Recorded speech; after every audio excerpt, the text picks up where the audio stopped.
الرحمن علم القرآن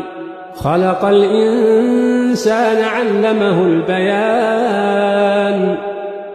الشمس والقمر بحسبان والنجم والشجر يسجدان والسماء رفعها ووضع الميزان ألا تطغوا في الميزان وأقيموا الوزن بالقسط ولا تخسروا الميزان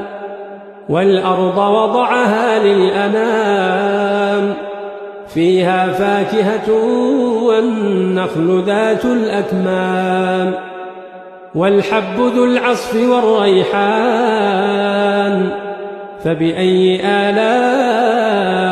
ربكما تكذبان